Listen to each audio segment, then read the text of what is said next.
பச்சை புடவைக்காரியாய் உன் தாய் மீனாட்சி நான் இன்று வந்திருக்கிறேன். அம்மா, என் மனசு வலிக்குது அம்மா. என் மனசு உனக்கு மட்டும்தான் தெரியும். எனக்கு ஒரு வழி சொல்லுங்கள் அம்மா என்று என்னிடம் வந்து நிற்கிறாய். உன் மனதில் இருப்பது நான். உனக்கு வழிகளை தரும் எந்த விஷயமானாலும் அந்த விஷயத்திலிருந்து உன்னை மீட்டு வருவேன்.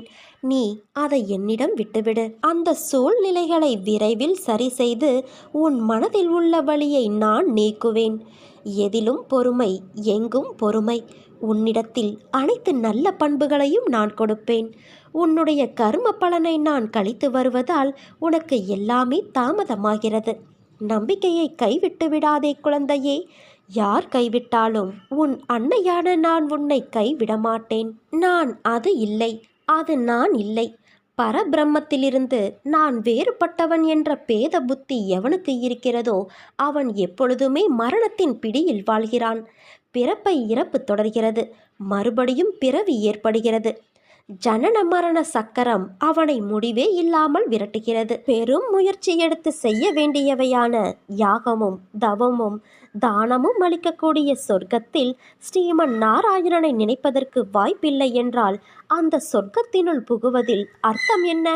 சுகபோகத்தை மட்டும் அளிக்கும் இடமாக இருந்தால் நமக்கு சொர்க்கம் வேண்டாம். எங்கு கோவிந்த நாம சங்கீர்த்தனம் இல்லையோ அவ்விடத்தில் நமக்கு என்ன வேலை? சொர்க்கத்திற்கு போனாலும் நரகத்திற்கு போனாலும் இன்ப துன்ப அனுபவங்களில் பேதம் எதுவும் இல்லை. இந்திரனானாலும் கழுதையானாலும் புலனின்ப அனுபவம் ஒன்றுதான். இந்திரன் நந்தவன சுகத்தில் புரள்கிறான், கழுதை குப்பை மேட்டு சுகத்தில் புரள்கிறது. ஆனாலும் சுகம் என்ற நோக்கில் பார்க்கும் பொழுது இரண்டிற்கும் சிறிதளவு பேதமில்லை. புண்ணிய கணக்கு தீர்ந்தவுடன் எங்கிருந்து கீழே விழுந்து விடுவோமோ அங்கே செல்வதற்கு எக்காரணத்திற்காக பிரயத்தனம் செய்ய வேண்டும். ஒரு கல்ப காலம் வாழக்கூடிய பிரம்மலோகத்திற்கு என்ன பெருமை? அற்ப ஆயுளாக இருப்பினும் பூலோக வாழ்க்கையை சிறந்ததன்றோ? குறுகிய ஆயுளாக இருந்த போதிலும் ஈஸ்வர அர்ப்பணமாக ஒரு கணம் வினையாற்றினாலும் அபயம் கிடைக்கிறது. ஹரியின் கதையையும் குருவின் கதையையும் வர்ணித்தும் ஆடியும் பாடியும் இறைவனை தொழும் பக்தர்கள் இல்லாத இடம் எதற்கு உபயோகம்? முழுமுதற் பொருளும் ஆத்மாவும் ஐக்கியமானவை என்ற விஞ்ஞானமே என்றும் அழியாத உன்னதமான பேற்றை அளிக்கக்கூடியது. இதை பெறுவதற்கு விண்ணில் இருக்கும் சொர்க்கத்தை விட பூலோகமே சிறந்த இடம். உடலாலும் வாக்காலும் மனத்தாலும் 5 பிராணன்களையும் புத்தியையும் உறுதியோடும் பணிவோடும் குருவின் ஆதீனத்தில் மொத்தமாக விட்டுவிடு. உன் மனக்குப்பைகளை உன் தாயான என்னிடம் கொட்டிவிடு. அதை நிவர்த்தி செய்ய வேண்டியது உன் அன்னையான என்னுடைய பொறுப்பு. அதற்கு நீ செய்ய வேண்டியது என்மேல் நம்பிக்கை கொள்வது மட்டுமே. நம்பிக்கையோடு இரு, நல்லதே நடக்கும். உன் மீது எனக்கு இருக்கும் அன்பு எல்லை இல்லாதது. நீயே என்னை மறந்தாலும் நான் உன்னை மறக்க மாட்டேன். நீயே என்னை விட்டு விலகினாலும் நான் உன்னை விட்டு விலகிச் செல்ல மாட்டேன்.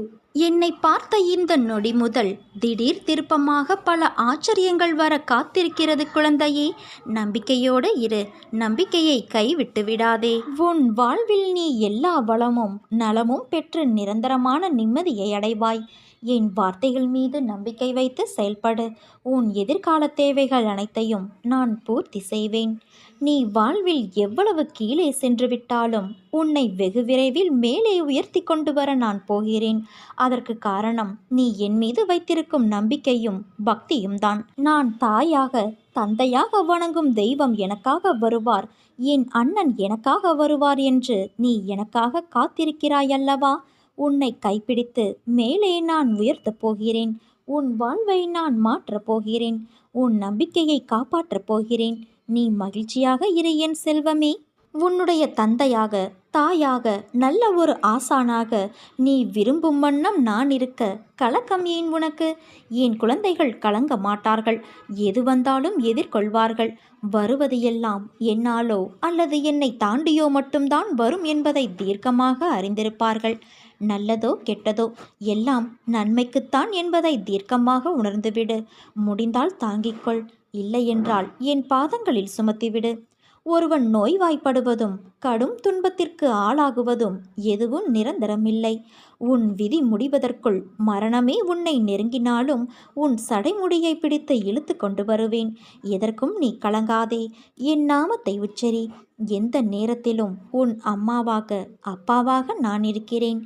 எல்லாம் ஒரு நாள் மாறும். ஆனால் நான் மட்டும் உன்னை விட்டு ஒருபோதும் மாறமாட்டேன்.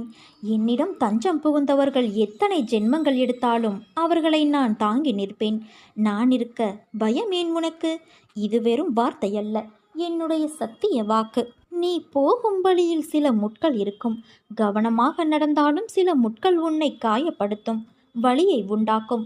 அந்த வழியை தூக்கி எறிந்து பயணித்தால் இறுதியில் மலர்கள் நிறைந்த செம்மையான பாதையில் உன் வாழ்க்கையின் பயணம் இருக்கும். என் தங்கமே, உன் செய்கைகள் எல்லாம் மற்றவர்களை புரிந்து நடக்கின்ற குணம் கொண்டதாய் இருக்கிறது.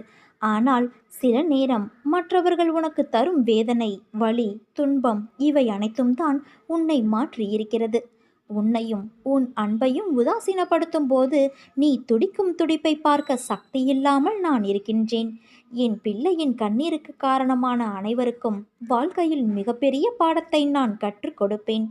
உன் கோபம் கூட வாயிலிருந்து மட்டும்தான் வருகின்ற ஒரு விஷயம்.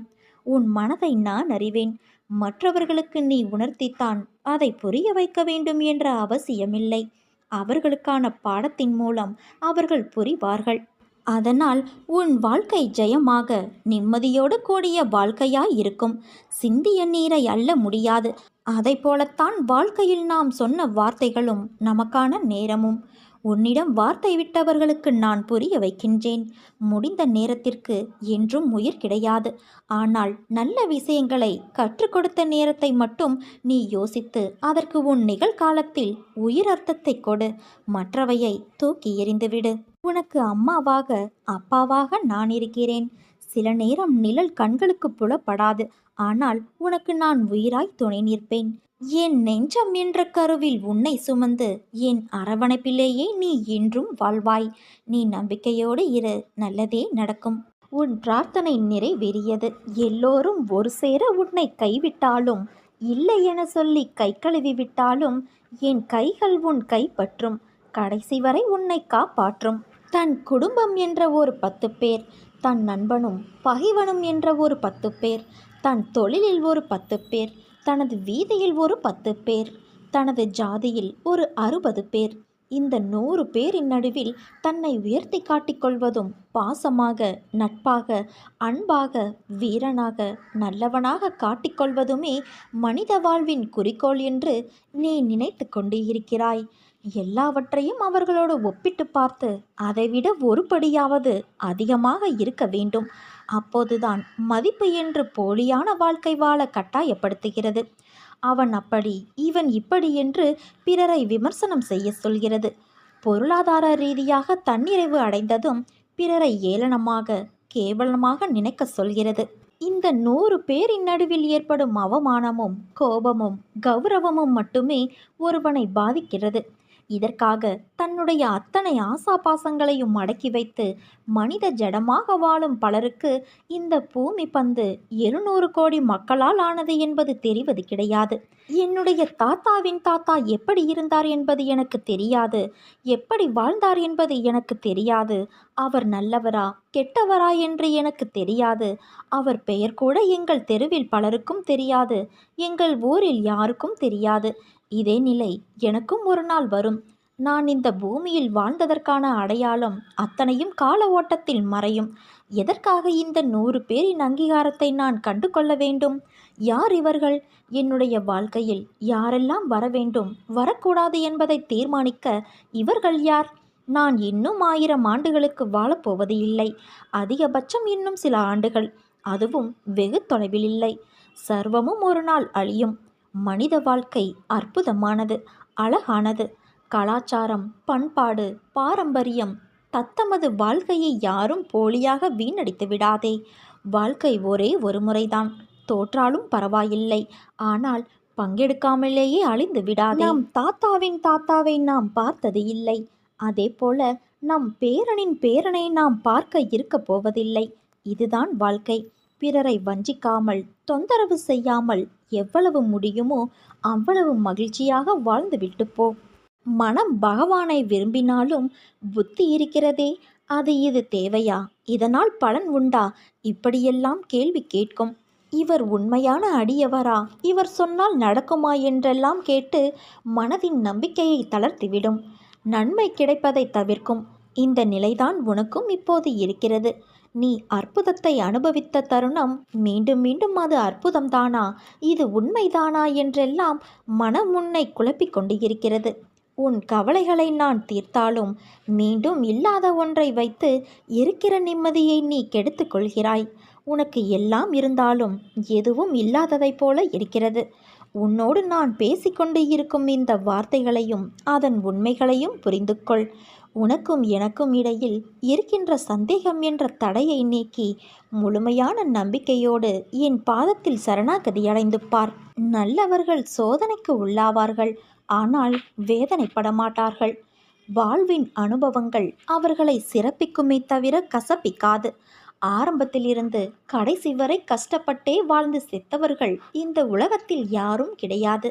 அதே போல பிறந்த தேதியிலிருந்து இறுதி வரை சந்தோஷத்துடனே வாழ்ந்து மடிந்தவர்களும் கிடையாது.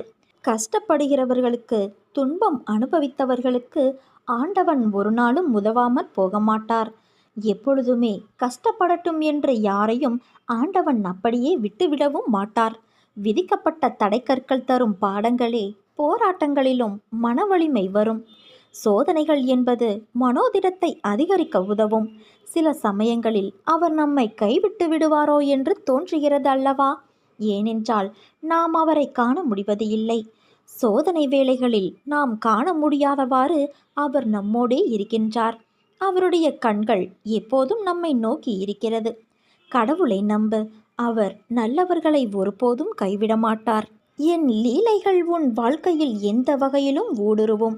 அதை இதுதான் என்று உன்னால் யோசிக்க முடியாததாய், ஆச்சரியமுடையதாய் அமைத்து உன் வாழ்க்கைக்கு நான் கொடுப்பேன்.